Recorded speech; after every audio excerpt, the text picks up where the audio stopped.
meskipun jam bukanya masih panjang banget ya. Ya, tapi nggak apa-apa. Kali ini kita kedatangan tamu yang sangat spesial sekali. Kita kedatangan Ibu Lisa Skutz, jamu gendong in Germany. Beliau ini tinggal di Jerman dan sekian lama aktif memperkenalkan jamu ke khalayak Jerman. Bahkan beliau juga kerap berkolaborasi dengan Konsulat Jenderal Indonesia di Frankfurt. Kebetulan Bu Lisa ada rekan saya yang ada di sana. Dan beliau kenal sama Bu Lisa. Iya, iya, Mbak Dona ya? Iya, betul, Mbak Dona, betul. Ya. Oke, dari informasi yang saya dapat, Bu Lisa ini ternyata ada banyak kesamaan dengan saya. Bu Lisa bikin jamu di Jerman dan juga sempat belajar di Acaraki ya, Bu ya? Iya, iya, di Acaraki. Kalau saya bawa board game, Bu, saya bawa board game Acaraki ke Jerman, Bu. Oh gitu. Kalau nggak salah Acaraki ke Perancis ya, ke Paris ya?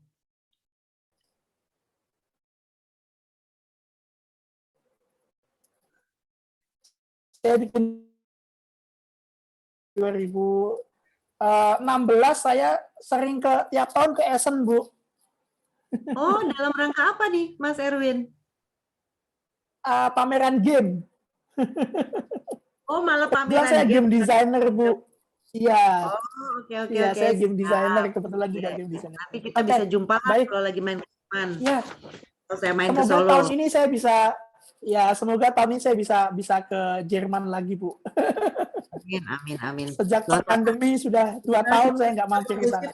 Situasi udah kondusif ya, kan karena vaksin sudah hampir merata, jadi kita di Jerman ini sudah angka tetap tinggi, tapi dampaknya reaksinya nggak se ekstrim seperti dulu ya setelah vaksin berjalan gitu. Iya. Oke deh, nanti kita ngobrol. Gampang itu, ayo. Siapa yang mau kenalan? Siapa yang mau kenalan? Ada punya kalau begitu langsung kita mulai. Ya, langsung kami akan mulai. Saya sebelumnya mohon izin untuk mematikan video saya karena internet saya tidak stabil, jadi saya matikan. Baik, kita akan mempersilahkan ke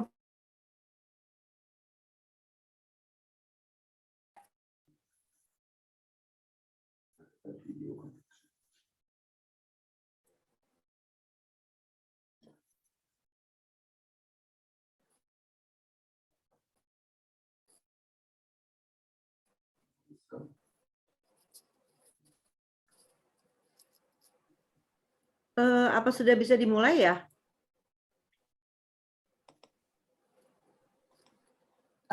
Ibu Lisa? Ya. Kita mulai ya.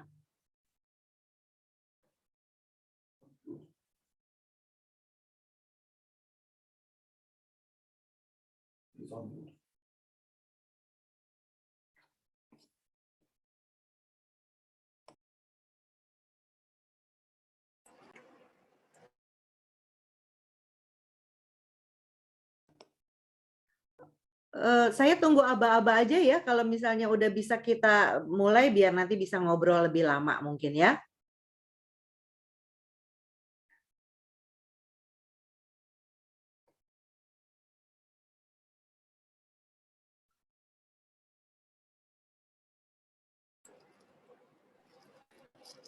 Silakan Ibu Lisa. Oke, monggo. Kita mulai ya berarti ya. Silakan. Iya.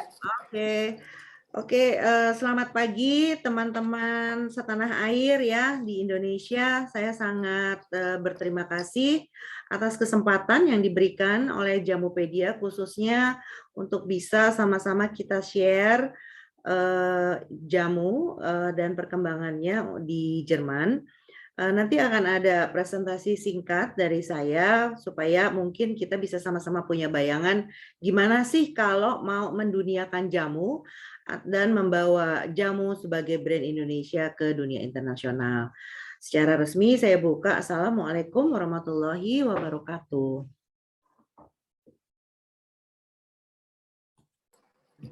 Waalaikumsalam warahmatullahi wabarakatuh. Oke. Ini ada beberapa poin yang nanti saya mau share. Jadi ada sekilas JGIG itu adalah komunitas yang saya bentuk namanya jamu gendong in Germany. Kemudian apa sih tren di Eropa ya, back to nature, terus lifestyle di Eropa, healthy life, terus beberapa sediaan produk herbal di Eropa dan tantangan kita bersama untuk menduniakan jamu. Lanjut ya, saya mau cerita nih. Jadi komunitas jamu gendong ini tuh awalnya sangat-sangat simpel, hanya berupa komunitas yang dibuat dengan latar belakang kerinduan dan kecintaan seorang ibu rumah tangga saya gitu ya terhadap tanah air yang tumbuh bertambah kuat. Karena ternyata tuh kalau kita tinggal jauh di negeri orang itu kita jadi punya kecintaan yang lebih baik gitu ya untuk bisa menyiarkan berita baik tentang tanah air, tentang Indonesia.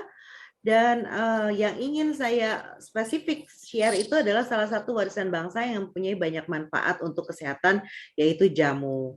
Kenapa jamu? Pertama, saya kangen minum jamu. Ya, saya peminum jamu di Jakarta. Saya kangen banget. Aduh, kok nggak ada mbok saya lagi gitu ya. Dulu kalau pagi sebelum saya ngantor, jamu-jamu gitu ya. Terus nanti akan ada satu diskusi pendek gitu ya. Apa kabarnya Mbok? Baik gitu ya. Jadi ada satu apa sih hal yang ngangetin hati ya gitu kalau kita pagi. Kemudian jamu itu di situ ada sejarah ya. Ada apa namanya, ada tradisi, ada warisan. Jadi ada banyak sekali hal-hal yang tentang jamu dan jamu sangat inline dengan konsep lifestyle hidupnya di Eropa. Nah, makanya dari situ kenapa saya buat komunitas jamu gendong in Germany di akhir tahun 2019, di awal tahun 2020 dan kemudian kita di sini bilangnya dang pandemi ya, karena adanya pandemi kita jadi punya banyak waktu untuk ngulik, untuk diam di rumah, untuk tahu, untuk merenung apa yang mau kita lakukan. Akhirnya saya benar-benar menerjunkan diri saya, benar-benar saya komit, saya belajar tentang jamu di awal 2020. Seperti itu tentang komunitas jamu gendong in Germany. Ini adalah beberapa kegiatan yang kita pernah lakukan ya. Jadi ada kegiatan-kegiatan yang saya lakukan itu biasanya saya join di banyak kegiatan apakah untuk orang Indonesia atau non-Indonesia. Jadi kan visinya itu sendiri, visi komunitas jamu gendong di Germany itu adalah menduniakan jamu, mengenalkan jamu sebagai brand Indonesia dengan berpartisipasi pada kegiatan sosial. Apakah di acara budaya, acara gathering, ya, acara pendidikan, acara olahraga, atau justru saya menginisiasi menyelenggarakan kegiatan seperti workshop, pameran, seminar, serta juga mencoba untuk aktif di sosial media untuk membentuk awareness akan jamu. Itu yang saya coba lakukan. Kebetulan saya banyak dibantu memang oleh pemerintahan, wakil pemerintah di sini, seperti Konsulat Republik Indonesia di Frankfurt, di Hamburg, ya, kemudian juga di Berlin. Kemudian saya banyak bekerja sama juga dengan kayak fitness center gitu ya. Terus toko-toko produk bio itu kita bilangnya di sini kalau di Indonesia kan namanya organik, kalau di Jerman itu produk bio gitu ya. Jadi produk yang produk bio. Karena kan di sini orang-orangnya tuh pada vegan, pada vegetaris. Jadi mereka itu senang sekali untuk mempunyai produk yang memang dari tumbuh-tumbuhan dan selalu saya mengangkat tema namanya zero waste. Jadi zero waste itu adalah salah satu kampanye yang saya coba lakukan secara inline dengan program jamu gendong in Germany dengan memanfaatkan sisa ampas dari produk yang kita pakai gitu ya. Jadi contohnya kalau misalnya jahenya dibikin jadi minuman, nanti ampasnya dibikin jadi lulur atau dibikin jadi boreh gitu ya, jadi minyak pijit atau dibikin jadi sabun dan dibikin jadi selai gitu ya, atau dibikin dari pokoknya saya banyak bekerja sama sport center, sama komunitas seperti yoga, seperti pilates, orang Indonesia, semua saya coba masuk ya dengan berbagai macam latar belakang dan interest. Lanjut. Nah, ini adalah yang tadi sempat udah saya mention ya, tren di Eropa itu back to nature. Jadi kalau kita di timur mungkin banyak ngelihat kiblatnya Eropa itu, wah orang Eropa tuh keren gitu ya. Oh orang Eropa itu modern ya. Wah orang Eropa itu apa namanya kayak robot gitu ya. Tapi sebenarnya ada satu hal yang sangat-sangat menarik yang saya lihat, orang Eropa itu sangat-sangat tergantung sama alam dan sangat-sangat cinta sama alam gitu ya. Karena apa? Di sini itu kan 4 musim. Kita tuh di Indonesia diuntungkan karena kita cuma Oke. punya 2 musim. Ya, kalau kata ada lagunya Kus Plus, Ya. nancep apapun di Indonesia tuh tumbuh gitu ya. Nancep pohon satu bluk jadi. Jalan kaki sedikit itu udah sungai. Jalan sana udah ada pohon pisang. Oh, ada pohon kelapa. Oh, bisa minum. Jadi kita itu memang betul-betul luar biasa kaya ya. Kita punya tanah juga soil kita gitu ya, mineral apa dan curah hujan, kemudian kita hanya punya 2 season, kita punya matahari sama punya hujan kita musim penghujan atau musim kemarau gitu ya. Nah, di Eropa ini kan kita punya 4 season. Dan di 4 season itu di mana ada satu season yang sangat-sangat dingin, winter ya yang memakan waktu kurang lebih memang satu season itu hanya 4 bulan. Tapi sebelum winter masuk itu ada musim autumn. Itu daun gugur ya, udara dingin, tidak semua tanaman bisa hidup, tidak semua tanaman bisa tumbuh. Jadi mereka sudah terbiasa dari zaman nenek moyangnya untuk mengatur makanan sesuai yang ada di musim dan memastikan bahwa persediaan makanan itu tidak rusak. Jadi mindset seperti ini yang membuat orang-orang di Eropa itu sangat-sangat betul-betul mengatur apa itu namanya natur. Jadi mereka tuh sangat peduli sama natur. Jadi mereka kalau mau liburan mereka akan pikirin, oh gimana ya tanaman saya, siapa yang akan siramin tanaman saya gitu ya. Oh apa namanya ini lagi, contohnya ini kita sekarang lagi summer ya, mau summer, kita lagi musim semi akan masuk musim summer ya. Oh kita bisa makan salad bunga karena bunga-bunga lagi tumbuh gitu ya.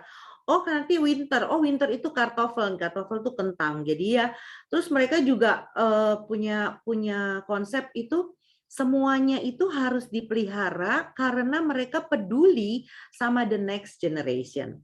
Jadi buat saya tren di Eropa back to nature itu betul-betul berdasarkan sama mindset yang terbentuk karena iklim. Ya, jadi saya nggak mengecilkan kita sebagai orang Indonesia. Oh, berarti orang Indonesia kita nggak menghargai iklim, bukan. Saya sendiri lahir dan besar di Jakarta dan saya tahu banyak sekali petani di seluruh Indonesia yang betul-betul membantu apa namanya melestarikan alam karena memang mereka bertahun-tahun sebagai petani gitu ya. Tapi yang menjadi hal menarik di Jerman itu sendiri, setiap orang dari kecil itu masuk di semua level pendidikan bagaimana kita harus respect sama natur.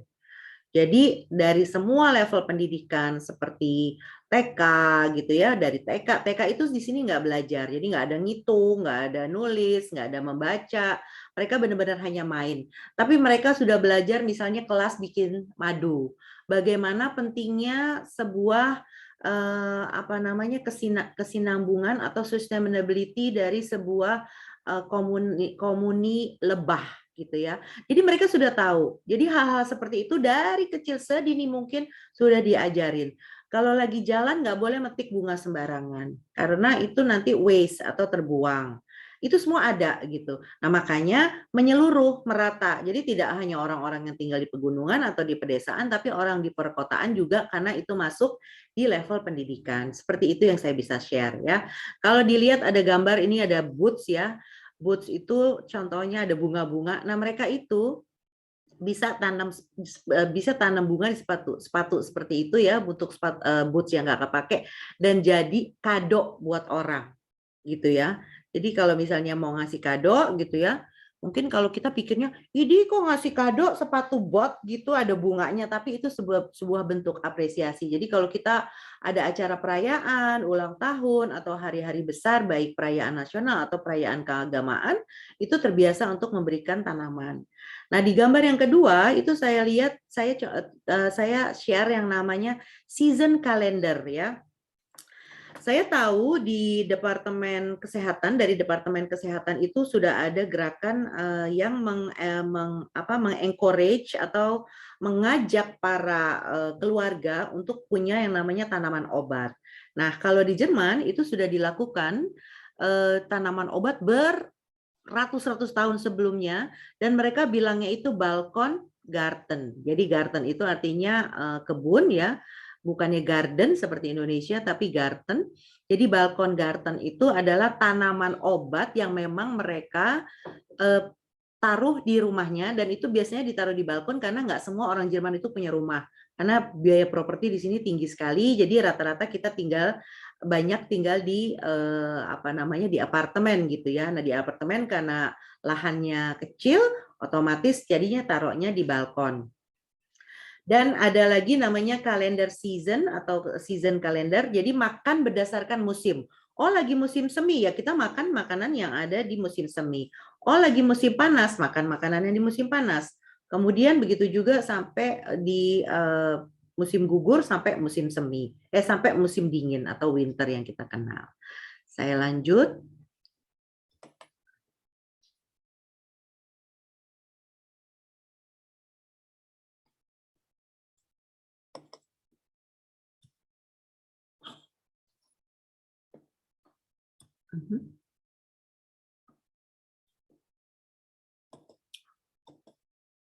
Oke. Nah, tadi kan kalau misalnya tadi tren, nah ini lifestyle. Di Eropa itu dari mindset orang itu punya hobi. Hobi itu penting. Hobi itu jadi satu esensi. Mungkin kalau di Indonesia itu kan karena kita negara religius ya, biasanya orang berkumpul karena satu kesamaan minat kan. Jadi mungkin ada kegiatan pengajian atau mungkin kegiatan kebaktian atau hal-hal yang lain. Tapi kalau di Jerman itu satu hal yang sangat menyatukan semua orang itu adalah mindset bahwa mereka itu harus punya hobi, karena hobi itu penting untuk menjadikan define mereka punya state of happiness gitu. Jadi kalau misalnya orang di Jerman itu dia harus punya hobi. Hobinya itu apa? Biasanya hobinya itu selalu berhubungan sama health, karena health itu sudah jadi mindset ya. Contohnya mungkin kita tahu orang Indonesia kita suka banget makan gorengan gitu ya. Kayak saya doyan banget makan bakwan. Walaupun saya udah hampir 10 tahun di Jerman, aduh kalau ngeliat bakwan saya bisa makan, nggak mungkin deh saya makan lebih dari dua. Malu saya kalau sebutin berapa jumlah bakwan yang saya doyan gitu ya. Atau misalnya tempe mendoan. Tapi kalau di sini mereka misalnya pakainya air fryer. Jadi kalau sekarang orang-orang Asia lagi jerit-jerit di Eropa ya, aduh nggak ada minyak, nggak ada minyak. Sebenarnya orang Eropa tuh bingung, karena mereka sendiri juga nggak pakai minyak gitu kan. Jadi lifestyle di Eropa itu kayak tadi saya sudah sampaikan, mereka punya mindset, kemudian mereka memastikan mereka punya hobi, sehingga mereka punya patokan standar lifestyle-nya mereka. Dan kita juga harus tahu, tanpa mengecilkan tanah air, standar hidup di Eropa ini sudah cukup tinggi, terutama di Jerman Barat, di mana negara saya tinggal. Jadi contohnya kita minim kejahatan gitu ya. Kenapa sih kalau minim kejahatan? Biasanya karena tingkat kesejahteraannya sudah lebih baik ya kan. Kemudian misalnya fasilitas kesehatan. Setiap orang di Eropa itu, di Jerman ya, yang saya tahu secara pasti itu diwajibkan untuk punya asuransi kesehatan. Dan asuransi kesehatan itu biayanya juga tidak membludak atau tidak terlalu besar, tapi memang secara reguler kita harus bayar dan harus punya. Nah, si asuransi kesehatan inilah yang membuat kita punya seperti anti was-was pada saat kita sakit, kita bisa berobat ke dokter gitu kan, tanpa kita harus pikirin, aduh gue nggak punya duit, gimana nih gue ke dokter, aduh gimana nih kalau ternyata nanti di charge-nya segini, nggak ada. Jadi dokter di sini juga nggak ada harus mikirin ini, dia akan lihat memang kebutuhan untuk untuk si pasien, kemudian nanti akan dibayarkan sama asuransi. Jadi menurut saya hal-hal di mana elemen-elemen hidup itu mungkin yang membuat mindset orang di sini mungkin lebih simple, karena hal-hal besar tentang kekhawatiran itu sudah distandarisasikan oleh pemerintah. Satu lagi mungkin teman-teman nanti bisa ngobrol lagi yang lain gitu ya. Jerman itu adalah salah satu negara di Eropa Barat yang standar pendidikannya itu sangat baik dan gratis. Ya, jadi kalau misalnya sektor pendidikannya itu sudah di cover, sektor kesehatannya itu sudah di cover. Nah, jadi kan dua elemen penting. Terus terang memang pajak tinggi gitu ya. Kemudian ada banyak sekali biaya yang dipotong dari pendapatan seseorang. Tapi banyak komponen besar yang biasanya mengurangi kualitas hidup itu yang sudah di sudah di cover gitu ya, atau sudah diantisipasi. Jadi saya sendiri adalah orang yang sangat cinta Indonesia, tapi saya berharap hal-hal poin seperti ini mungkin kita bisa lebih baik lagi. Saya tahu Indonesia sudah baik, tapi bisa lebih baik lagi sehingga kita jadinya nggak mikirin tentang konflik, kita nggak mikirin tentang SARA, kita nggak mikirin tentang hal-hal yang nggak penting, tapi kita mau pikir bersama memajukan Indonesia dan buat Indonesia baik di mata dunia. Seperti itu. Jadi tadi seperti lifestyle ya. Jadi kalau minum smoothie itu udah jadi lifestyle karena mindsetnya memang. Nah, ini sediaan produk pangan herbal di Eropa. Ini juga salah satu kenapa dulu saya pingin bikin jamu ya. Karena saya gini, hah? Ini kan jamu gitu ya. Jadi saya pergi ke toko, saya pergi ke supermarket, atau saya pergi ke acara, hah? Ini kan jamu. Ada ginger, dan jangan hanya ngomongin empon ya. Di sini itu ada yang namanya daun kelor, ya, daun kelor itu ada namanya moringa. Kemudian ada juga namanya akar manis, namanya lakrits, tapi di sini dibikin permen gitu ya. Kemudian bunga-bunga, ada yang namanya bunga sepatu. Kalau misalnya bunga tapak dara, ada juga di sini dibikin koktail, disajikan di hotel, disajikan di restoran gitu, jadi lifestyle. Satu harganya berapa? 8 euro. Kalau 1 euro aja kita pakai sekarang rata-rata kurs 16 euro. Teman-teman lihat aja harganya berapa. Kayu manis itu udah di mana-mana. Jinten itu di mana-mana. Jinten itu dipakai di makanan, di minuman, di sele, di permen. Semua itu dipakai. Jadi saya lihat ini mah jamu gitu kan dalam hati saya dengan pemikiran saya sebagai ibu rumah tangga. Ini kan jamu.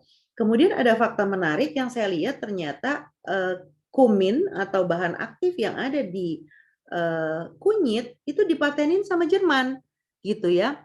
Nah, dari beberapa obrolan-obrolan saya sama para pemerhati dan pegiat jamu dari tanah air, dapat satu kesimpulan bahwa memang jamu itu kan Indonesia udah terkenal sebagai salah satu negara di dunia dengan spesies tanaman obat terbanyak dan terbesar dan terlengkap. Nanti mudah-mudahan saya punya waktu ke Jakarta, ke Indonesia, saya mau ke Tawangmangu. Mungkin Mas Erwin sama tim bisa nemenin saya tuh. Iya, ke BPTO, Bu. Kita akan temani ke BPTO. Iya, kita bikin konten bareng tuh ya. Iya. Jadi si tanaman obat di Indonesia yang sangat banyak itu, mungkin saat ini kendala yang ada, atau mungkin saya bilang bukan kendala, tapi tantangan yang ada itu dengan adanya biaya riset yang sangat tinggi, jadi banyak sekali bahan aktif yang belum sempat dipatenkan. Itu yang saya dengar dan saya ngobrol-ngobrol ya dengan para pemerhati jamu. Dan di Jerman ini sendiri, ini kan yang lagi kita tampilin, ini adalah sediaan produk pangan herbal di Eropa. Nah, di Jerman itu sendiri ada satu profesi yang dia itu dikategorikan sebagai penyembuh atau healer atau tabib. Bukan dukun ya, karena nggak pakai jampi ya, karena nggak pakai mantra gitu ya. Jadi memang mereka itu orang yang sekolah seperti sekolah dokter. Jadi mereka seperti herbalis. Itu ada sekolahnya 3 tahun minimal gitu ya. Dan itu mereka belajar gizi, mereka belajar bahan aktifnya, tapi bukan di level farmasi, tetapi mereka di level herbalis, dan mereka direkomendasikan untuk jadi salah satu alternatif pengobatan, dan biayanya ditanggung oleh asuransi. Jadi mungkin pernah dengar yang namanya Sinsay di Cina ya. Di Cina itu kan juga salah satu negara dengan banyak sekali tanaman obat. Nah, Sinsay di Cina itu kan juga jadi alternatif pengobatan dan ditanggung. Nah, yang saya lihat jamu Memang kan kita punya klasifikasi, ada yang namanya OHT, obat herbal terstandar, atau sudah sampai di level fitofarmaka ya. Ya. Nah, atau yang seperti yang yang saya buat itu namanya yang fresh, yang memang dia tidak memakai apapun yang betul, tapi ada kekurangannya yaitu harus dikonsumsi seketika gitu ya. Cuman memang saya rasa ini adalah PR untuk para penggiat jamu ya, apalagi kan kayak Mas Erwin dan tim ini lagi mau naikin jamu ke UNESCO gitu Iya, ya. betul. Nah, memang udah ada nih kafe-kafe kekinian di Indonesia gitu ya. Kafe-kafe kekinian dibikin kafe yang gaya gitu ya, cara penampilannya seperti barista atau mungkin ada di tempat-tempat yang hip, yang hits gitu ya di mall gitu ya. Atau saya udah sering banget lihat ada kelas jamu. Tetapi itu semuanya bisa jadi temporer jika dari awal menurut saya hal yang sangat-sangat mungkin bisa kita lakukan itu adalah membentuk mindset sedini mungkin, menjadikan jamu jadi lifestyle. Itu adalah opini pribadi saya ya. Jadi itu adalah opini pribadi saya bahwa kalau kita masuk ke mindset, kalau kita bentuk, contohnya jamu goes to kampus gitu ya. Saya tahu di Solo ada jurusan jamu ya, Politeknik. Ya. Nah, tapi saya juga nggak tahu apakah para lulusan Politeknik itu sendiri mereka semua jadi praktisi jamu gitu ya. Saya nggak tahu gitu ya. Tapi saya sendiri yang sekarang lagi saya upayakan itu saya ingin punya namanya Akademi Jamu. Jadi saya ingin punya sekolah di mana orang bisa belajar jamu, mereka jadi herbalis ngetop gitu ya. Tapi dengan tanaman obat yang ada di Indonesia bukan berarti tanaman itu tidak ada di Eropa. Ya, gitu ya. Kulit mangga kulit manggis mungkin ada powdernya.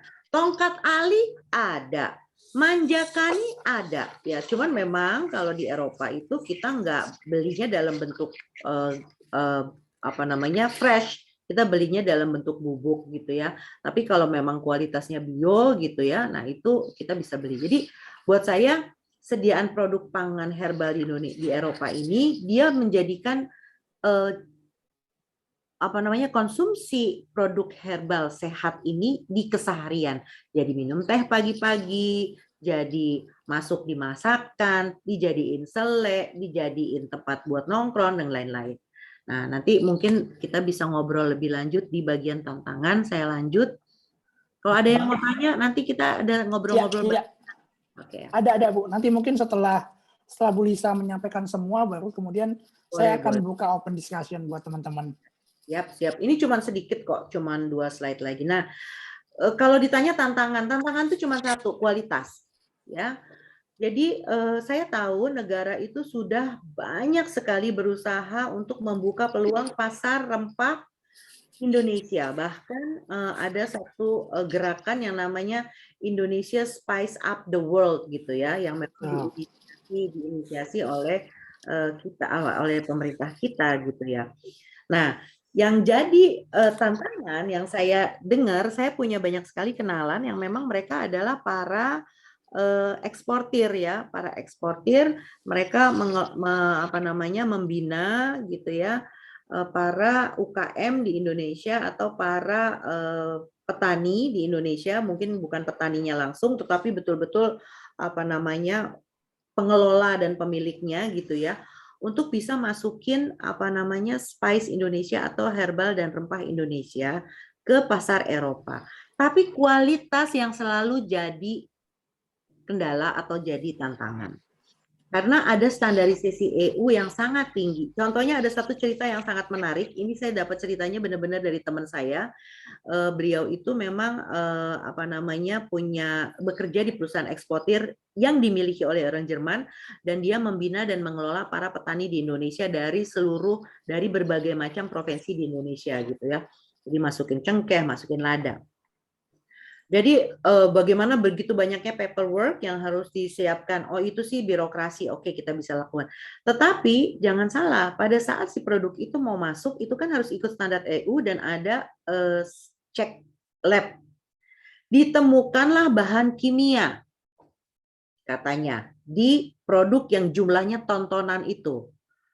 Wah, mereka komplain dong si orang Indonesianya. Nggak mungkin, kita udah organik, kita udah betul-betul cuman di sini, apa segala macam. Akhirnya diketemukan satu hal yang sangat lucu. Ternyata pada saat panen, para pekerjanya itu pakai autan. Maaf ya, saya sebutin merek. Karena kan nyamuk di Indonesia. Nah, si autan itu nempel sama si produk. Oke. Nah, jadi di situ, jadi menurut saya kan berarti yang kita benar-benar harus pikirin itu untuk mau nembus pasar Eropa, itu kita kan di kualitas standarisasi EU, tetapi standarisasi EU-nya itu sendiri harus juga dipikirin SOP di Indonesianya sendiri. Karena pasarnya besar sekali. Madagaskar itu adalah negara dengan pasokan rempah terbesar karena orang Jerman itu suka banget sama yang namanya vanili. Begitu juga India. Jadi India, Madagaskar, Afrika itu ada di atas Indonesia. Jadi Indonesia tidak ada di 5 besar. Ini sebagai insight aja, sesuatu yang saya share dari obrolan-obrolan dengan para eksportir rempah Indonesia di Jerman. Saya lanjut. Nah, itu kan tadi saya ngomong hobi itu penting ya. Balik lagi, kalau di Indonesia mau bikin jamu itu betul-betul jadi bagian dari keseharian, jadi kita punya lifestyle, berarti yang harus kita bentuk itu adalah mindset. Tapi ada juga satu hal, sebenarnya jamu itu kan tradisi. Kalau tradisi itu kembali dibina, setiap keluarga itu dibina, sesuatu yang ngangenin kan? Contohnya nih kalau lebaran, semuanya pingin pulang kampung mau makan apa? Mau makan opornya mama gitu loh. Ya kan?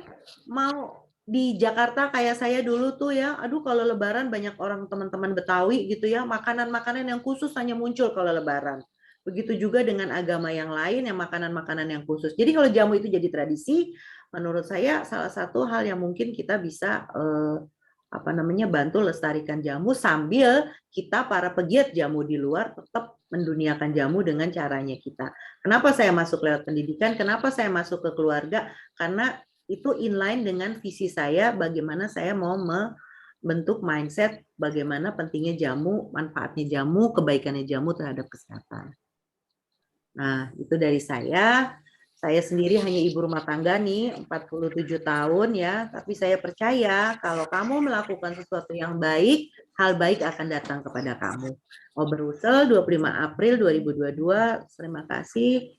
Assalamualaikum warahmatullahi wabarakatuh. Waalaikumsalam warahmatullahi wabarakatuh. Wah, luar biasa, Bu. Sebuah insight yang cukup wow buat saya, bagaimana mindset, kemudian lifestyle, dan bagaimana kita harus banyak belajar dari Jerman. Saya sepakat sekali dengan Ibu, karena saya tahu banget bagaimana orang Jerman kembali kepada keluarga, itu menurut saya luar biasa banget. Oke, sebelum saya ngelantur nih, sebenarnya pengen banget, banyak banget yang ingin saya tanyakan ke Bu Lisa, tapi mungkin aku buka pertanyaan buat teman-teman dulu. Teman-teman yang mau bertanya silakan raise hand. Nanti bisa juga tuliskan pertanyaan di kolom chat. Ya, oke. Aku mungkin untuk awalan aku buka untuk 2 penanya dulu. Aku persilakan. Silakan teman-teman. Oke. Ini ada satu pertanyaan dari, ini ada banyak komentar ternyata, Bu. Dari Ibu Windri di Solo. Jadi pengen tinggal di Eropa, keren banget itu, Bu. Aduh, saya juga pengen. Ada juga dari Farida, Kellogg's Superfood udah sampai di Jerman, di Indonesia masih banyak dipakai buat ngusir roh jahat ya, Bu, gitu. Aduh.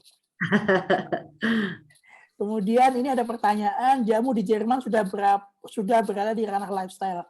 Apakah jamu juga sudah menjadi bagian dari pengobatan? Kalau di Indonesia seperti Hortus Medicus Tawangmangu yang mengkolaborasikan jamu dengan pengobatan modern. Apakah di Jerman seperti itu, Bu? Iya, oke. Kalau tadi yang di atas bilang mau tinggal di Jerman, sebenarnya kalau mau tinggal di Jerman gampang, belajar bahasa Jerman aja, cari sekolah di Jerman, sekolah gratis. Itu saya intermezzo, tapi itu betul-betul apa adanya gitu ya. Terus kalau Kelor Superfood udah sampai di Jerman, banyak dipakai buat ngusir roh jahat. Oke, itu kita serahin aja sama Dikbud ya, supaya kita punya mindset dibaikin gitu ya di semua level pendidikan, supaya nggak ada apa namanya hal-hal yang sifatnya superstitious gitu ya, nggak ada setan. Waktu pertama kali saya bilang sama suami saya, aduh deket rumah saya ada kuburan kan, saya tinggal di pegunungan ada kuburan. Terus saya bilang, aduh takut saya ada kuburan. Kenapa? Ada setan. Loh, kamu katanya orang beragama. Orang udah meninggal itu sudah punya alamnya sendiri. Oh ya udah berarti jadi jangan takut sama setan gitu ya. Nah ini yang nomor 3, Kurnia, jamu di Jerman sudah berada di Darmstadt, jadi menjadi bagian di pengobatan. Iya betul. Makanya tadi seperti yang saya bilang, sudah ada profesi herbalis ya. Itu kita namanya dia memang si profesi herbalis itu dia sekolah. Dia sekolah 3 tahun. Jadi mungkin seperti yang ada di di Solo itu ya, Politeknik Jamu. Politeknik.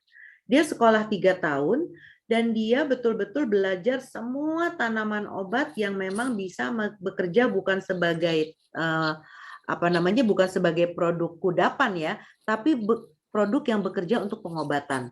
Karena kan kalau tadi kan saya bilangnya hal yang indah-indah aja ya, orang Jerman orangnya begini, orang begitu.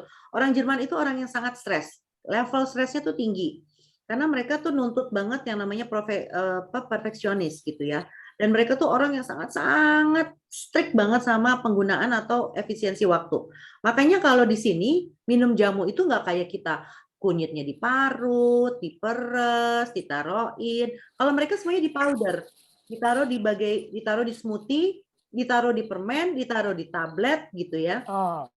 Nah, tetapi karena mereka punya mindset bahwa natur itu baik, ada profesi herbalis yang memang mereka sekolah seperti layaknya sekolah apa namanya formal gitu ya. Mereka belajar anatomi, mereka belajar gizi, mereka belajar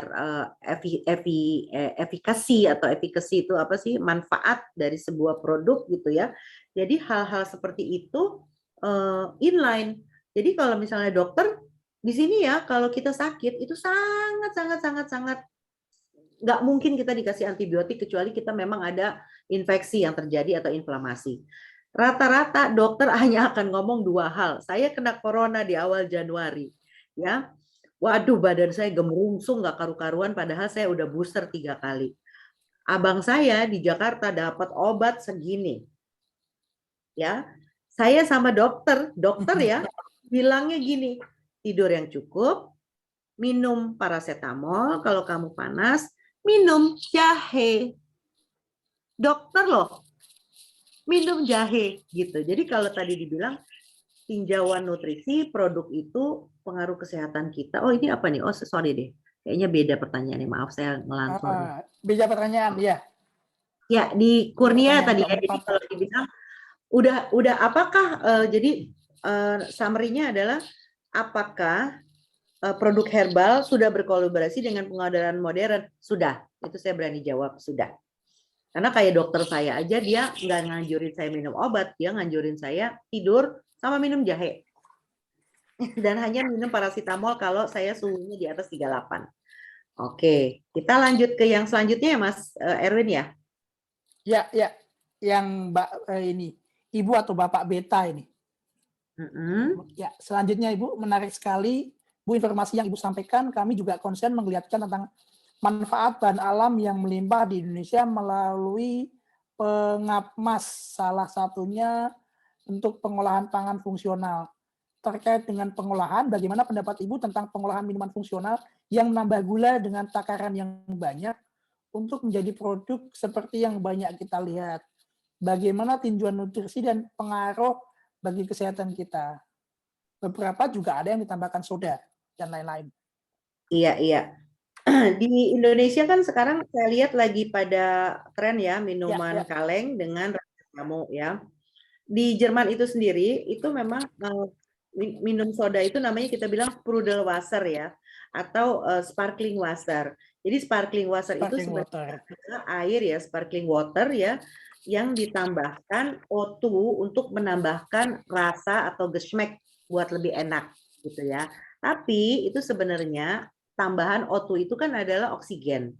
Dia memang diklaim baik untuk kesehatan. Karena kan kalau misalnya kadar oksigen baik di tubuh kita, kita juga pikirnya enak, nggak gampang Baik. ngantuk dan lain-lain gitu ya.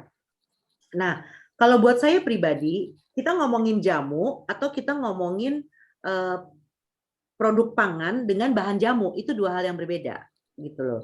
Kalau kita ngomongin jamu, Jampi Usodo, ya harusnya pakainya tanaman obat di Indonesia dan dikonsumsi seminimal mungkin cara pengolahannya untuk dapat semaksimal mungkin efikasinya gitu ya.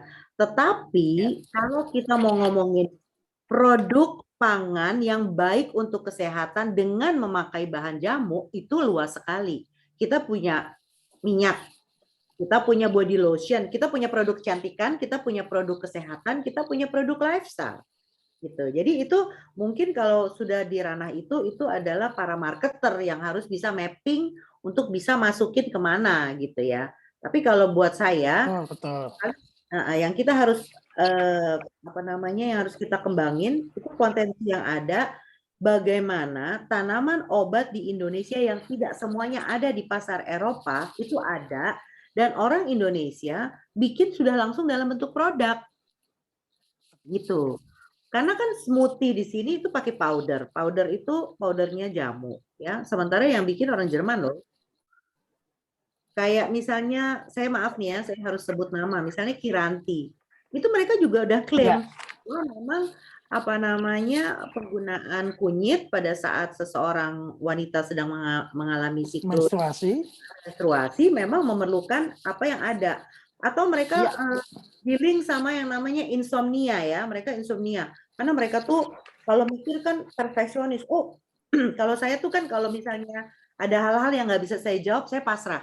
Saya serahin sama Tuhan yang Maha Kuasa. Tuhan, udahlah saya tidur aja. Biarlah Tuhan yang bekerja gitu. Kalau orang sini kan dia nggak ngomong gitu. Dia akan bilang, bagaimana ya, bagaimana dia bisa nggak tidur. Nah akhirnya kan itu create. Makanya ada tuh di sini ada burnout namanya. Saya rasa juga di Indonesia mungkin udah banyak. Ada burnout, banyak sekali klinik-klinik yang untuk merehabilitasi orang-orang yang burnout gitu. Nah, produk atau bukan produk, bahan-bahan jamu itu dipakai juga pengobatan. Dan mereka tuh tahu pemakaian cengkeh, pemakaian pala, itu untuk calming saraf gitu ya. Kan emang ada enzimnya, ada B kompleksnya di bahan-bahan jamu. Seperti itu yang mungkin saya bisa jawab, mudah-mudahan bisa tambah share kita hari ini. Oke, mungkin saya lanjut lagi ke Pak Dudi Gusta. Saya Dudi Agusta. Apakah memungkinkan jamu yang sifatnya minyak gosok seperti kutus-kutus punya peluang di sana? Apakah nama brand yang khas Indonesia bisa diterima di sana? Merek seperti Pak Oles dan sebagainya? Oh iya bisa Pak, bisa banget. Jadi kalaupun misalnya kita mau nembus pasar Eropa, buat saya sendiri, opini saya pribadi, itu bukan nama yang jadi challenge-nya. Tetapi kualitasnya dan standarisasi yang harus memastikan bahwa kita itu masuk ke SOP atau standarnya EU gitu ya, standarnya pasar EU. Nah, kalau mau tahu gimana sih caranya, kan Jerman punya kamar dagang, lihat aja kamar dagangnya. Itu hal yang sangat mudah gitu ya. Nah, kalau tadi dibilang kutus-kutus punya peluang di sana, jangankan kutus-kutus, representatifnya tuh di Belanda dan kebetulan saya memang kolaborasi juga sama mereka. Balpirik aja masuk sini kok. MBK, tahu kan MBK? Iya. Tawas bedak untuk menghilangkan aroma yang tidak. Betul. Itu masuk sini. Namanya tetap MBK. Balpirik namanya tetap minyak tawon namanya tetap minyak tawon, nggak diganti. Minyak kayu putih masuk ke sini namanya tetap minyak kayu putih. Tetap, saya maaf lagi sebutin merek gitu ya, tetap caplang, nggak ada yang diganti gitu ya. Memang produk yang ada di Eropa itu ada dua jalur distribusinya. Ada yang legal dan tidak legal. Tidak legal itu bisa dibilang dari just tip atau jasa titip ya.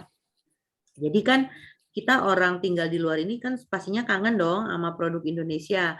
Nah, jadi ada orang dari Indonesia datang bawain produknya, apakah kita ganti harganya atau mungkin memang buat oleh-oleh. Nah, itu saya kategorikan distribusi yang tidak legal. Tidak legal bukannya berarti kriminal, tidak, tapi maksudnya tidak masuk ke dalam hitungan bisnis. Tapi mereka produk-produk Indonesia itu udah masuk juga di toko-toko yang ada di Eropa gitu.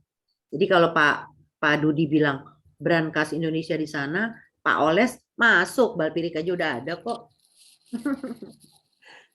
Ya, jadi standarnya ya Bu ya. Kalau soal brand saya rasa juga nggak ada masalah. Oke, ini ada pertanyaan baru lagi nih Bu.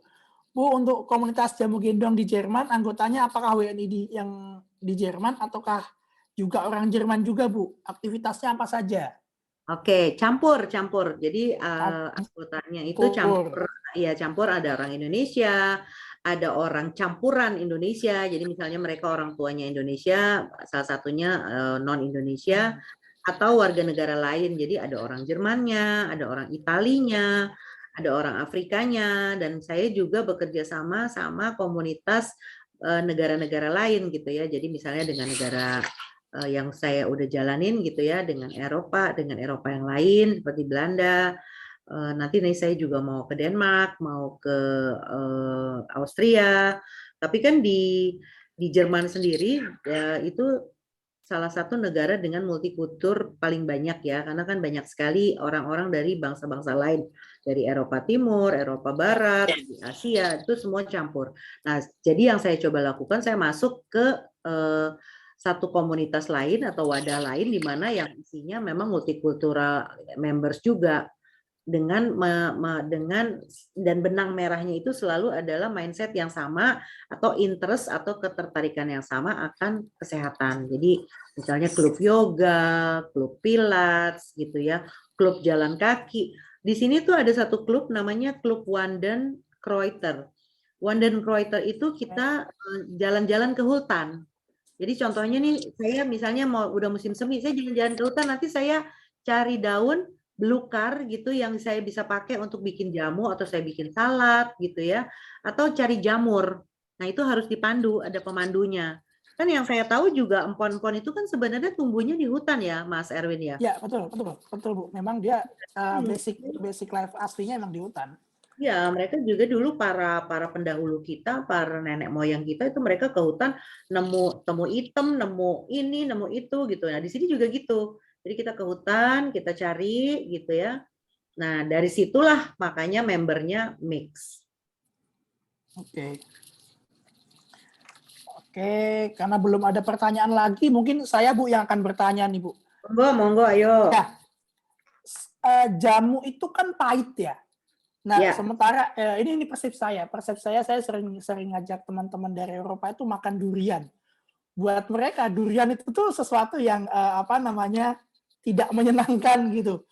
Terus tantangan terbesarnya untuk meyakinkan orang-orang di sana agar mau minum jamu itu seperti apa Bu? Atau ada kiat-kiat khusus? Karena kan dari tesnya gitu kan, gini ya. tidak. Sebenarnya kalau bilang jamu pahit, makanya kan kalau nggak salah Jamupedia bikin slogan generasi berani pahit ya. Ya, betul.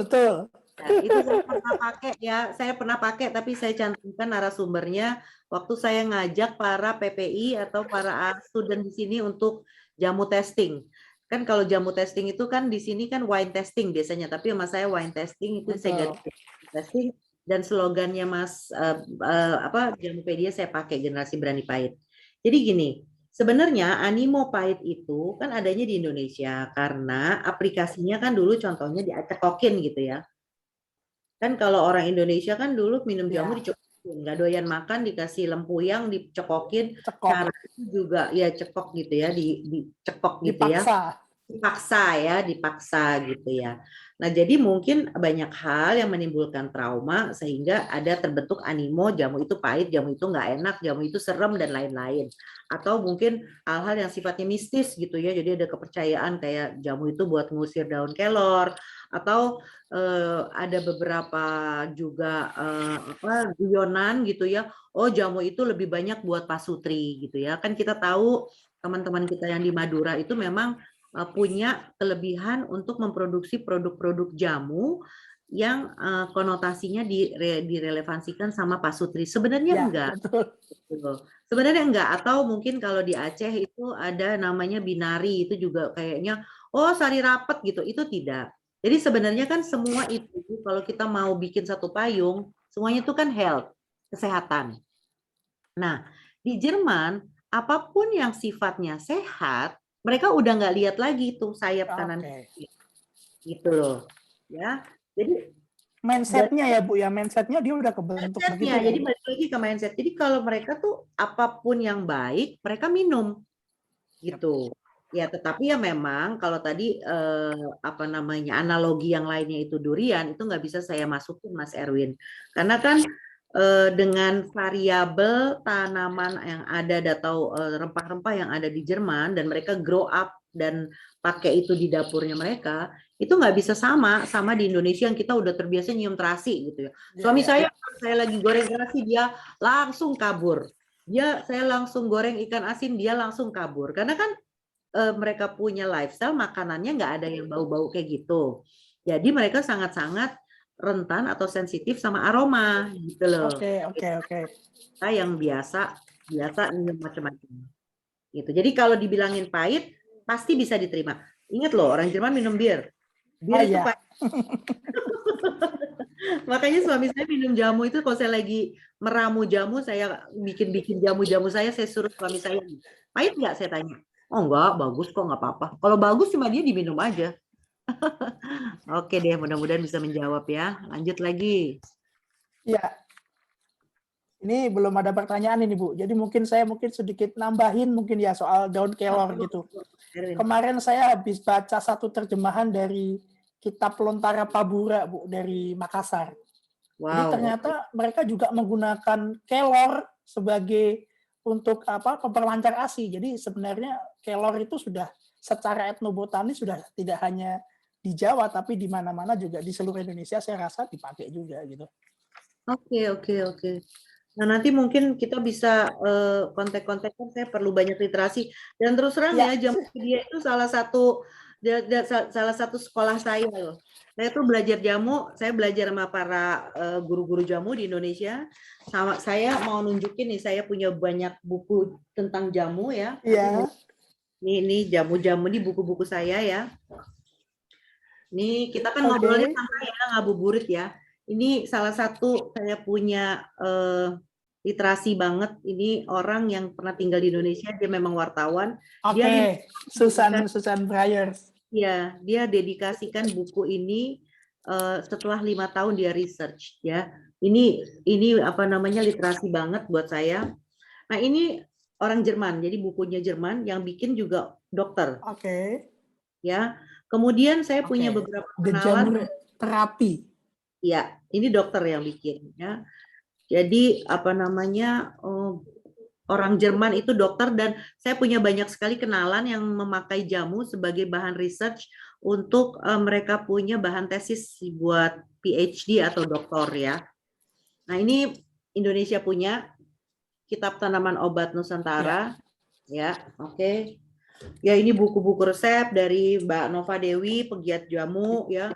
Terus jamu-jamu. Nah, semua ya, siapapun yang saya bilang saya lihat kalau ada orang dari Indonesia mau beli saya buku jamu aja, saya bilang gitu. Nah, saya juga ngambil kursus jamu di Jerman, tapi dengan memakai tanaman obat Jerman ini. Jadi sekarang saya kursus, kemudian saya berharap semua yang nanti saya pelajari ini, saya bisa jadi pengajar. Jadi di Jerman ini ada satu sekolahan, yang sekolahnya itu disubsidi sama negara. Nah, sorry. Hingefallen alles hier. Meine Buch. Alles gut. Jadi apa namanya? Sorry nih, agak melenceng. Jadi saat ini saya lagi mengambil kelas kursus untuk belajar tanaman obat Jerman, karena untuk saya bisa mengajar di sekolah Jerman, saya harus punya sertifikat dari Jerman. Walaupun saya punya sertifikat jamu dari Indonesia.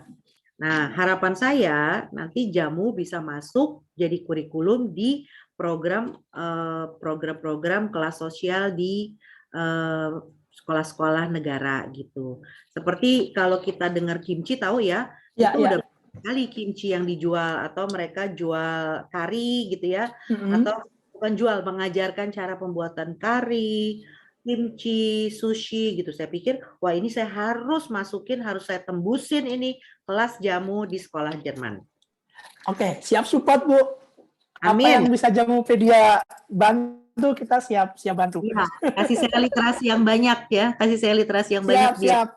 biar Kita lebih. kebetulan kita sudah punya kitab Jampi Jawi, sudah selesai, kita mungkin sebentar lagi kita digitalisasi, kemudian mungkin Iya, iya. bertahap Lontara Pabura dan lain, karena memang masih banyak belum kitab Bata Tamba yang dari Banjar gitu. Jadi memang kalau di Jamupedia kami banyak menggali kitab-kitab lama, kitab-kitab Husada Nusantara yang nanti akan kita bisa bikin menjadi open repository, Bu. Iya, iya, iya, iya. Betul. Jadi kalau nanti saya kan punya harapan kita punya jamu akademi ya. Ya, Karena kalau menurut saya sebenarnya tantangan besarnya itu sebenarnya justru di Indonesia. Gitu loh. betul Tantangan sekali. besar di Indonesia, bukannya di luar gitu ya. Saya nggak tahu kalau di luar yang lain, tapi kalau di Jerman itu saya rasa tinggal saya punya satu produk yang baik, saya produksi dan apa namanya ilmunya jalan, jamu lebih mendunia. Karena kayak sekarang aja, kalau tadi ya mungkin lihat nggak sih? Ini saya lihat ya. Bentar deh.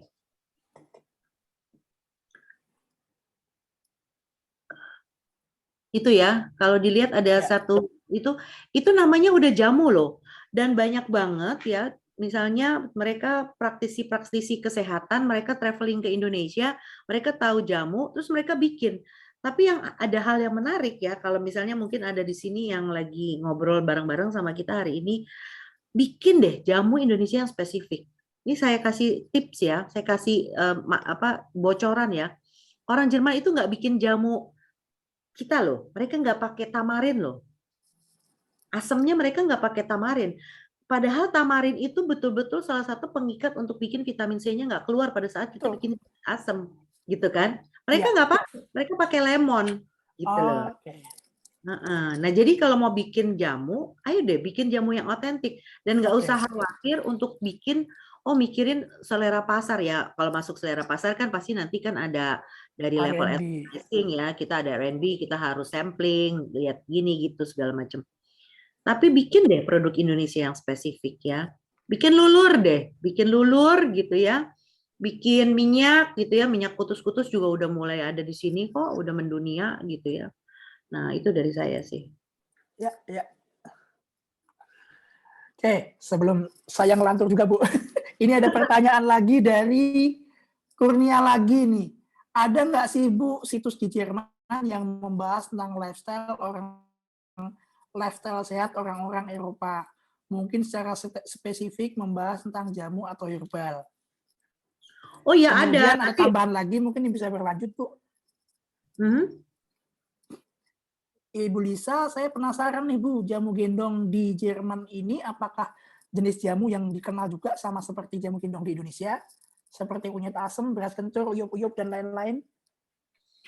Kalau misalnya produk yang ada di pasaran itu nggak ada namanya sama persis seperti nama di Indonesia.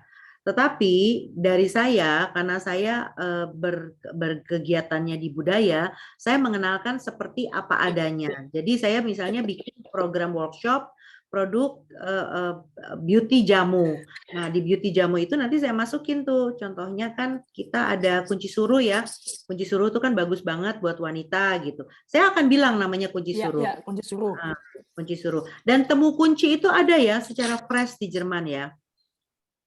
Pare itu ada. Jadi kalau mau bikin Bisa dapetin Bu bahan-bahannya? ada di toko Asia. Jadi saya bisa punya pare. Ada pare yang udah dikaleng, tapi saya nggak mau karena apa namanya udah nggak bagus menurut saya kalau dikaleng ya, nggak ideal gitu ya. Tapi pare seger tuh ada. Tapi originalnya itu bukan dari Indonesia, tapi dari Thailand. Terus kalau saya mau Oke. ngajarin daun pepaya, saya mau ngajarin pahitan itu saya pakai daun pepaya. Tapi kalau ditanya, apakah produknya ini ada? Tidak ada namanya yang kunci suruh, kunyit asam, mereka nggak akan ada. Tapi mereka akan nyebutin elemennya. Contohnya mereka akan sebutin, kalau di Jerman itu kan namanya jahe itu ingwer. Nanti mereka akan bilang ingwer shot. Minumnya gayanya kayak tequila gitu. Shot gitu. Di pinggirnya juga dikasih garam, jadi gayanya gitu. Terus ditaruhnya di gelas koktail. Kalau kita ada di kafe-kafe harganya 8 euro, 7 euro gitu ya. Terus mereka bikin es krim jamu, mereka bikin roti jamu. Kalau saya bilang jamu itu berarti maksudnya dengan pakai bahan jamu gitu ya. Nah, tapi kalau kencur itu nggak ada. Kencur itu nggak ada di Oke. Jerman, adanya hanya bentuk bubuk. Jadi kalau misalnya saya mau Oh, powder. powder kalau saya mau kangen. Cuman ingat juga ya kan ada apa itu mengkudu ya. Di sini Iya, mengkudu iya. itu powder. Paca ya. Paca itu Pace itu di sana powder, Bu, dibikin powder. powder, powder. Paca itu powder. Mango juga Tapi powder. pengirimnya dari Indonesia, maaf, pengirimnya dari Indonesia atau dari Thailand gitu, Bu? Eh, jadi Bahan-bahan itu kebanyakan dari yang saya tahu itu rata-rata dari Thailand. Dari Thailand ya. Saya nggak tahu kebijakan apa dari pemerintahan Thailand mereka bisa masuk ke pasar internasional gitu ya. Tapi paling banyak tanaman obat itu memang Thailand. Kalau Indonesia itu lebih banyak dia mainnya di makanan. Atau dia mainnya di bahan baku mentah. Jadi di Indonesia itu masuknya lebih, dan misalnya cengkeh Indonesia, lada Indonesia, atau langfever gitu ya, cabai puyang itu, cabai jamu, itu Indonesia salah satu eksportir terbesar di Eropa. Itu saya tahu benar gitu ya.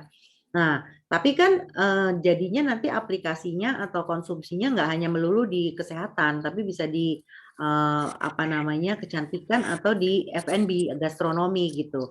Tapi kalau produk jadinya yang kayak tadi saya bilang mangostin, tongkat ali, itu rata-rata apakah dia dari Malaysia? Malaysia ada ya, tongkat ali kan kita tahu itu dari Malaysia. Kemudian apa namanya paca itu ya mengkudu. Kalau daun pepaya itu ada di toko Asia. Saya bikin paiten pakai daun pepaya. Terus tadi ada yang tentang website nih. Sorry, saya ketinggalan. Eh, ada nggak sih situs yang membahas tentang lifestyle sehat orang Eropa? Mungkin secara spesifik membahas tentang jamu atau herbal. Nanti bisa saya kasih keywordnya di kolom chat. Nanti bisa nge-browsing sendiri ya. Jadi saya kasih keyword, nanti pada browsing sendiri, nanti keluar deh itu semuanya. Mudah-mudahan bisa menjawab. Ini pertanyaan yang sama seperti yang sudah saya tanyakan nih dari Kurnia lagi. Ini ada pertanyaan dari Farida. Selain produk jamu yang masuk ke toko, apakah ada jamu segar yang diproduksi rumahan, Bu? Di sana?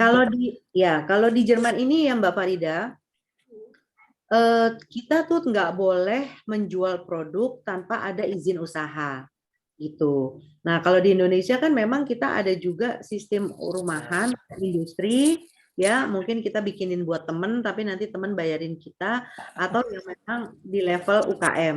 Tapi di Jerman itu peraturannya tidak ada produk yang tidak di bawah sebuah usaha gitu loh.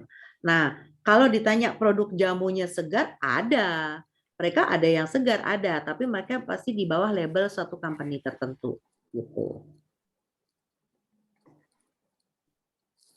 Ini kayaknya ada satu dari Kurnia lucu nih, pertanyaannya nih, seru. Bahannya ada pasar di Nguter. Khusus. Saya mau iya, saya mau ke Nguter nanti kalau Jogja.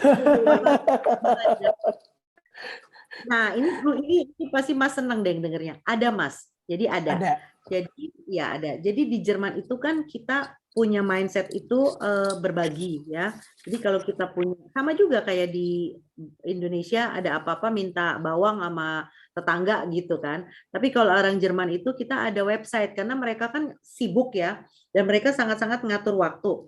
Jadi ada satu website itu namanya Nahban website tetangga. Nanti kita di situ nanya nih, ada apa yang lagi perlu? Oh, ada nggak anak yang bisa ngejagain anak saya? Ada nggak yang bisa ngebawa anjing saya jalan-jalan?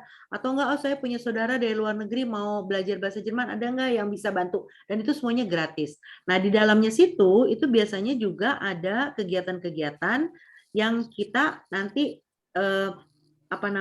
pameran tanaman, salah satu kegiatannya. Atau misalnya pasar loak, oh saya punya baju bayi-bayi yang udah nggak kepake, box bayi, atau mainan, atau apa, atau buku, atau CD, atau film. Oh saya lagi mau kita punya tanaman-tanaman obat apa, ayo kita tuker-tukeran, saya punya bibitnya gitu.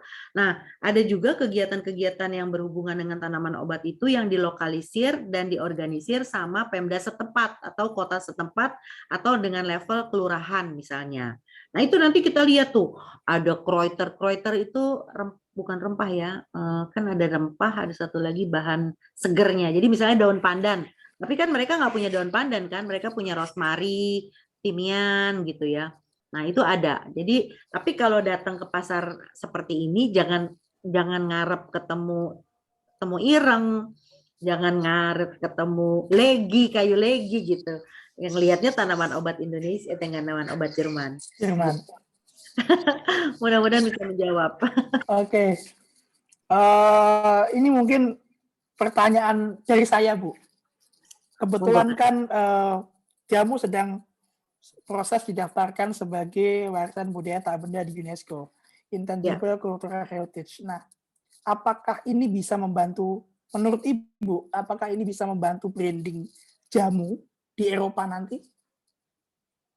Harusnya bisa ya, tapi memang diperlukan sekali satu tim yang betul-betul fokus untuk bisa bawa jamu, dan kita harus dibantu oleh semua para pengusaha jamu dan negara dan pemerintahan dan para pemerhati tim riset seperti Mas Erwin dan tim, Mbak Farida, Mas Kurnia dan yang lain-lain gitu ya, untuk bisa benar-benar ini jamu mau dibawa kemana.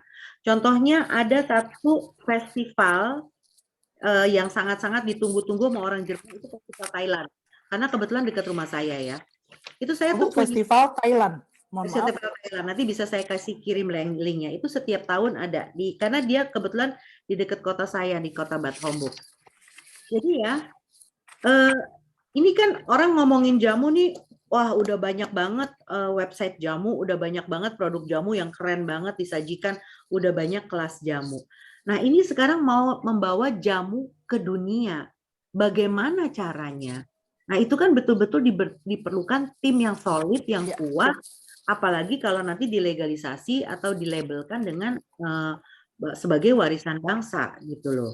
Dan namanya jangan ganti yang lain, namanya harus jamu. Seperti kalau Ibu. Iya, tetap jamu. Namanya tetap jamu gitu loh. Saya nggak mau jamu dibilang namanya jadi A, B, C, D. Namanya jamu. Dan kita harus konsekuen untuk bilang jamu itu kan jampi usodo. Betul. Yang dari berasal bahasa Jawa. Berarti nggak ada kalau bahasa kerennya valid no debat. Kalau saya bilang jamu itu dari Indonesia. Seperti kita konsisten untuk bilang batik itu dari Indonesia. Jadi diperlukan suatu tim yang solid, yang betul-betul luar biasa untuk bisa menduniakan jamu dan memasukkan jamu ke dunia dan menyampaikan jamu sebagai brand Indonesia gitu. Bukan nama lain tapi jamu. Jamu. Ya. Saya sepakat sekali. Wah, kapan-kapan nanti kalau Bu Lisa ke ke Indonesia, kita bisa mampir ke Kampung Jamu Wonolopo, Bu. Iya. Oh iya. Apa itu? Di mana itu? Malah saya belum pernah dengar ya. Itu di Semarang, karena kebetulan kemarin itu salah satu lokasi riset kami yang ada di yang ada di UNESCO untuk keperluan pengisian dokumen di UNESCO. Jadi di situ kami menemukan betapa sangat luar biasa soal konsep jambi dan usodo. Jadi para mbok jamu itu selalu bangun jam 2 pagi. Sebelum melakukan apapun, mereka selalu memulainya dengan sholat tahajud. Berdoa. Berdoa, mendoakan orang yang minum jamunya itu bisa bisa sehat, terus sehat, bisa terjaga kesehatannya. Dan itu hampir 90% mengatakan hal yang sama.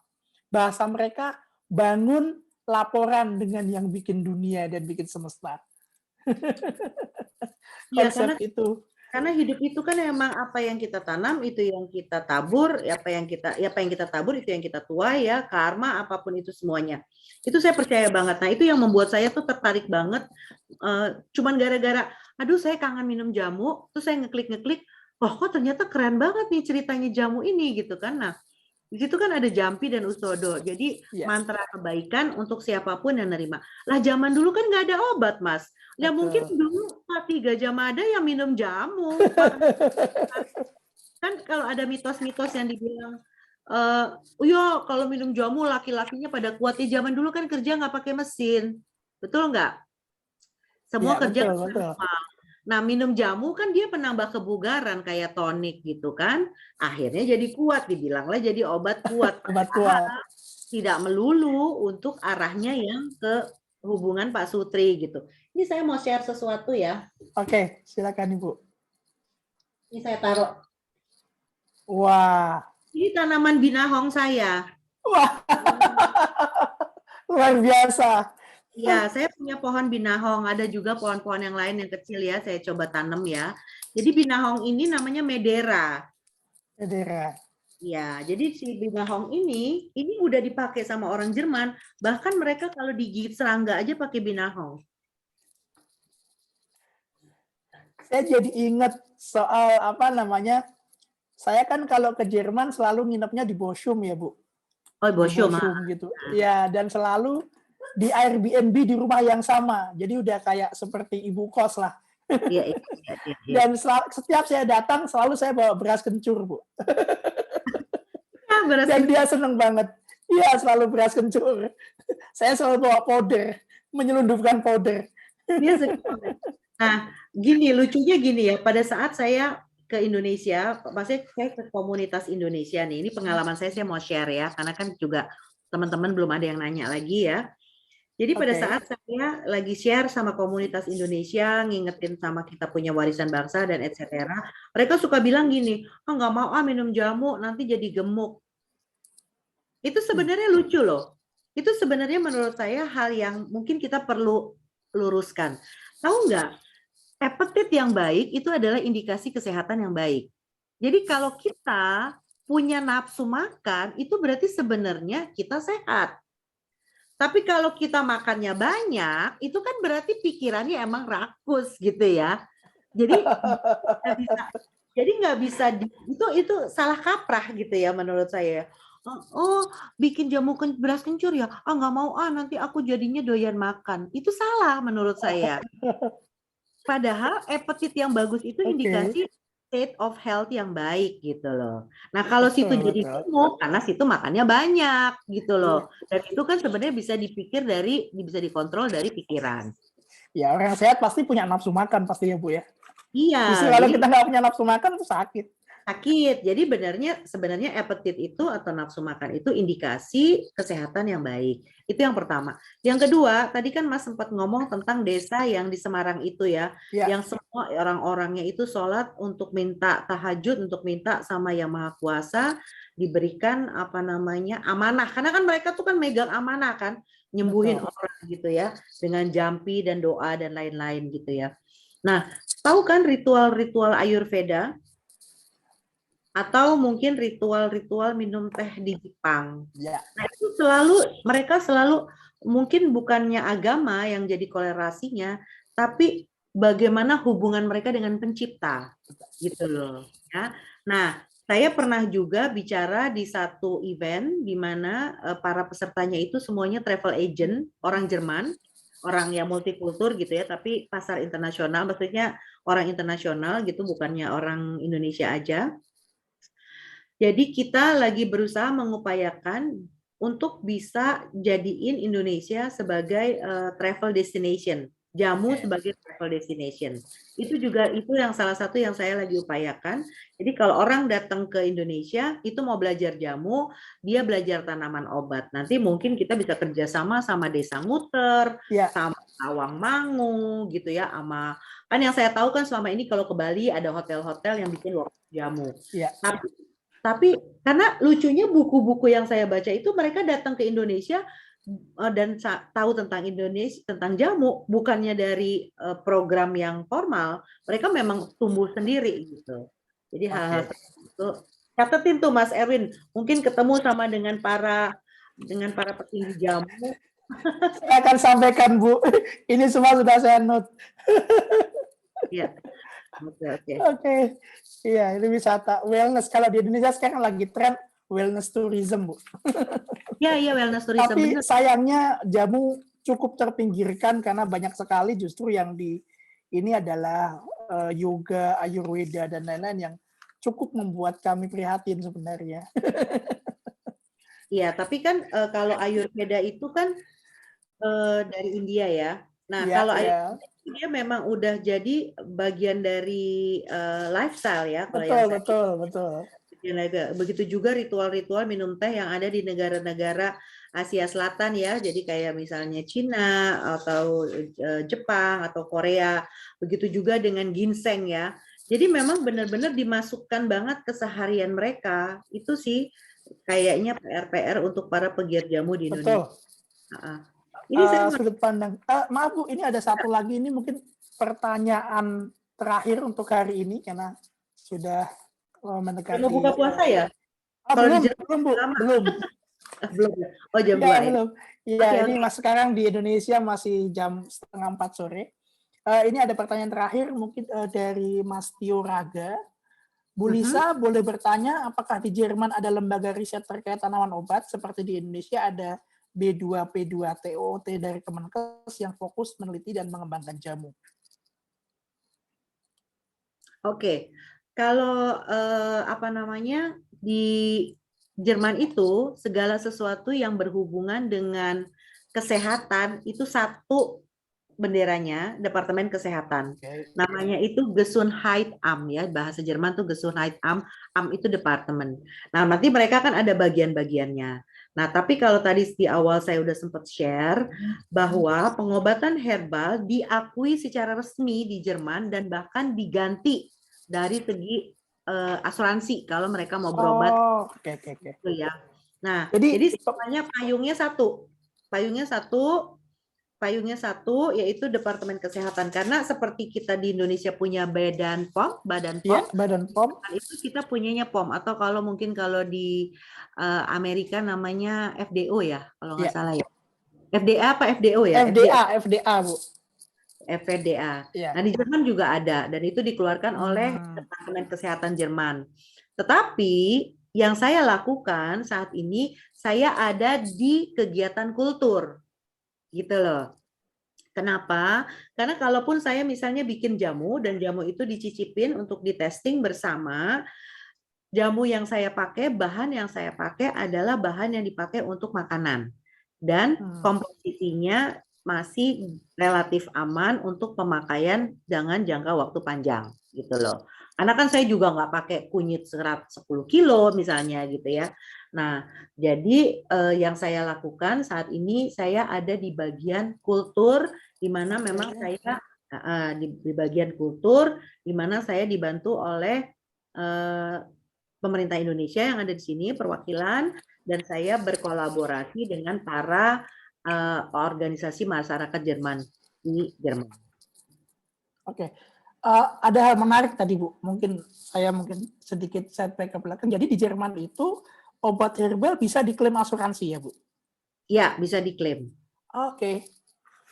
Kalau di Indonesia kan masih dalam wacana ya, yang keserat pun sekarang juga sudah dihilangkan.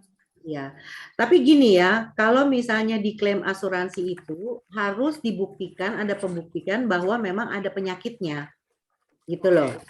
Ya, jadi kita tuh kalau di Jerman, kita tuh kalau di Indonesia kan sistemnya kita sakit, kita mau berobat ke dokter mana aja yang paling hebat, yang paling mahal dan lain-lain, kita yang datang langsung bayar ke rumah sakit, seperti itu.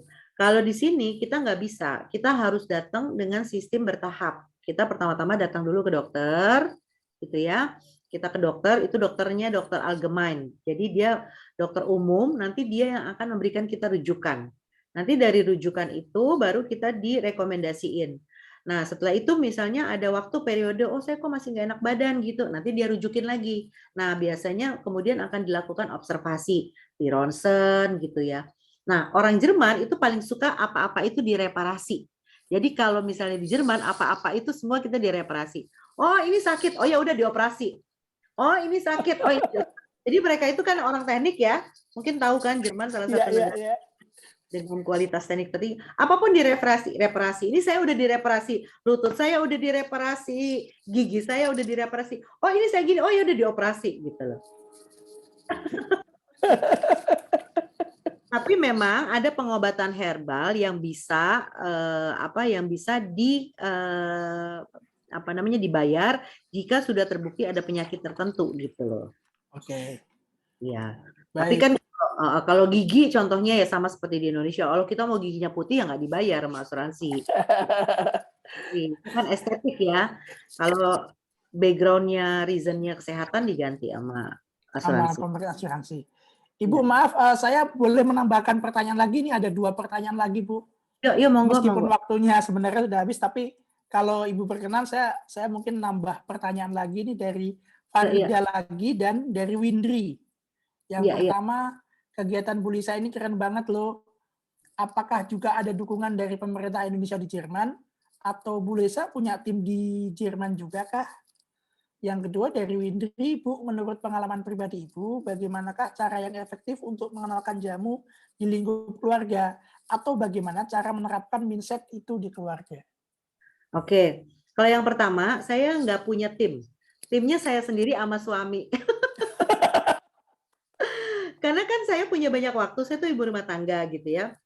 Saya kerja itu ngasuh anak-anak, nanti kerjanya jam 3 sore. Jadi kalau Oke, pagi saya libur, jadi paling kalau pagi saya ya kegiatan ibu rumah tangga gitu. Jadi nggak ada tim, pas saat ini nggak ada tim, tapi memang ada teman yang bantu saya untuk ngedesain jika saya perlu poster-poster grafis, hanya seperti itu aja.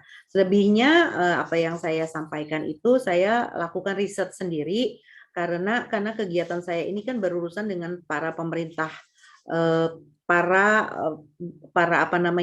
pemerintah, karena kan saya bawa nama Indonesia gitu ya, ya. ya. Saya sendiri backgroundnya dulu saya pernah 5 tahun ngajar, tapi bukan ngajar di kuliah atau di mana, tapi saya trainer gitu ya. Saya training, saya in charge di training department, dan itu passion saya. Saya ngajar. Saya senang banget dan saya percaya ilmu bermanfaat itu adalah salah satu pahala yang nggak akan putus. Jadi mudah-mudahan apa yang saya lakukan itu nanti jadi amalan saya kalau saya udah nggak ada di dunia ini gitu ya. Jadi saya senang banget ngajar. Nah, kalau tadi ditanya ada tim nggak ada, tapi saya berusaha terus memperkaya diri saya dengan ilmu dan literasi, dengan banyak membaca, dengan banyak praktek, dengan banyak bereksperimen, dan dengan banyak bertanya gitu loh, sehingga pada saat saya menyampaikan hal-hal tentang jamu kepada orang banyak, saya tidak asbun atau tidak asal bunyi. Itu yang saya coba lakukan gitu. Nah, jadi kalau ditanya nggak ada tim, nggak ada, timnya nggak ada saya. Nanti kalau saya udah punya akademi akademi jamu, Jamu. saya perlu tim dosen gitu ya. Nah, Bu, menurut pengalaman Mbak Windri nanya pengalaman pribadi, bagaimana cara efektif mengenalkan jamu di lingkup keluarga? Nggak usah repot-repot Mbak Windri, bikin aja jamu setiap hari, taruh di pagi hari. Anak saya kasih jamu, ya. Suami saya orang Jerman ya, karena kan saya share sedikit. Jadi saya pernah nikah pertama di Indonesia dengan orang Indonesia, terus meninggal almarhum suami saya yang pertama. Jadi bapaknya anak saya. Jadi saya punya anak dari orang Indonesia. Kemudian anak saya tinggal dengan saya di sini di Jerman, dan saya nikah lagi dengan orang Jerman. Dan suami saya itu bilang, kamu bikin minuman-minuman begini. Ya dengan biasa aja dia minum. Kenapa? Karena mereka udah biasa minuman dari tanaman-tanaman itu. Gitu ya. Jadi mereka kayak baru-baru ini ada perayaan Paskah di Jerman. Itu ada satu saus yang sangat-sangat khas, yang spesial, yang hanya muncul di musim semi. Karena biasanya perayaan Paskah itu kan di musim semi. Dan itu ada 7 daun yang hanya tumbuh di masa itu. Itu dibikin dan mereka bikin itu dan mereka sajikan di Paskah. Jadi kalau misalnya mereka bilang, oh ini makanan Paskah. Nah itu kan jadinya tradisi. Kenapa? Kalau memang mau melestarikan jamu, mulai aja dulu dari keluarga. Sajikan aja di keluarga. Kenapa? Itu akan jadi tradisi. Seperti ini sekarang kita mau lebaran, kita inget pingin banget makan ketupat. Mungkin kalau di Solo saya nggak tahu nama makanannya apa gitu ya. Tapi kalau di Indonesia, di Jakarta, saya lahir besar di Jakarta, kita pingin banget makan semur misalnya gitu. Jadi caranya gimana? Mulailah sebagai kita seorang ibu ya, karena kebetulan kita lebih banyak yang ngurusin hal sifatnya domestik.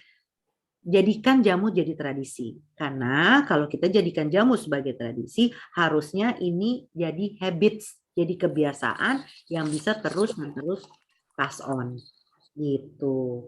Itu pendapat saya pribadi ya. Setuju Bu, saya setuju banget. Di Ya. Jamupedia juga dulunya banyak yang masuk nggak suka jamu.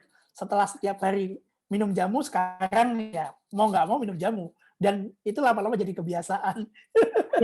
Mulanya dipaksakan, lama-lama akan jadi sesuatu yang baik. Terima Gitu. kasih. Oke.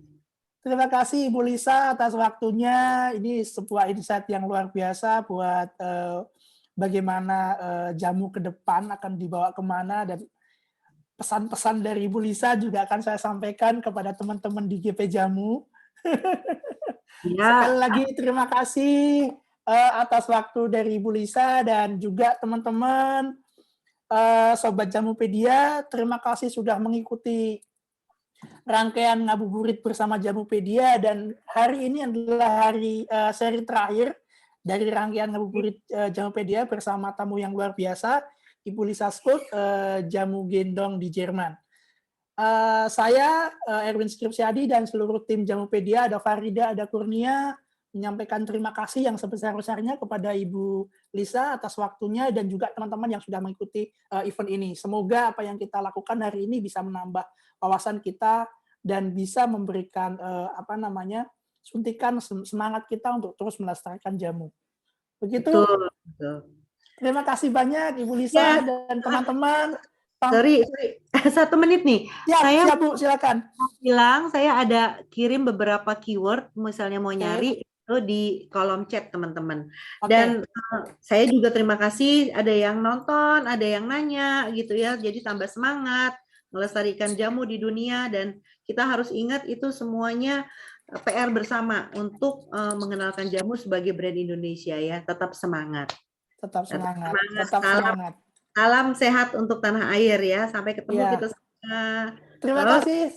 Semoga kita segera bisa berjumpa di Jerman, Bu. Amin. Oke. Terima kasih semuanya. Terima kasih teman-teman juga yang sudah bergabung. Sampai jumpa. Ya.